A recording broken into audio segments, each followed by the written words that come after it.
अजित पवार यांचे सुपुत्र पार्थ पवार यांनी महारवत्तेची जमीन आहे, ज्याचा जो सध्याचा भाव आहे तो 1800 कोटी आहे, तो फक्त 300 कोटीमध्ये विकला. आणि ते पण हे जे महारवत्तेचे लोक आहेत त्यांच्या माहिती विना, म्हणजे त्यांना माहितीही नव्हतं की त्यांची जमिनी विकल्या जाते म्हणून. आणि हेच जे महारवत्तेचे लोक आहेत आक्रमक म्हणून रस्त्यावर आंदोलन करताय. आपण त्यांच्याशी बोलून जाणून घेऊया.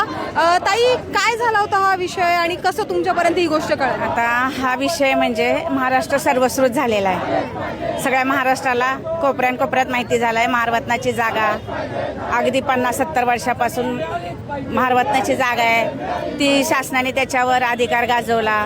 नंतर शासन म्हणतं आमच्याकडे आमच्या ताब्यात आहे. मग जर तुमच्या ताब्यात शासनाचे आहे तर शासनाने व्यवहार कसा करू दिला? एक पॉवर ऑफ अटॉर्नीवर व्यवहार कसा करू दिला? बरोबर आहे की नाही? एक पॉवर ऑफ अटॉर्नी आम्ही लिहून दिलेली की आम्हाला आमचा मालकी हक्क मिळवून द्या. त्या बाईने सरळ व्यवहार केलाय. व्यवहार असा झालाय की जो महारवतनदारांना काही एक माहिती नाही. हा पूर्णतः महारवतनदारांना अंधारात ठेवून व्यवहार झालेला आहे. आमचं आता एकच मत आहे, काही असेल ते जी शीतल तेजवानी बिल्डर आहे तिच्यावर ॲस्ट्रॉलॉजी गुन्हा दाखल करावा.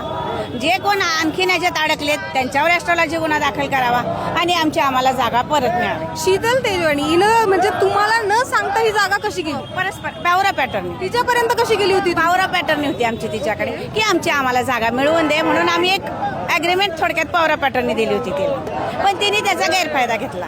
जोपर्यंत आमच्या न्याय भेटणार नाही, जोपर्यंत आमच्या समाजाला न्याय भेटणार नाही, जोपर्यंत आमच्या वतनदारी भेटणार नाही, जोपर्यंत महार वतनदारी भेटणार नाही त्या जागेला, तोपर्यंत आमचा हा लढा चालूच राहणार आहे.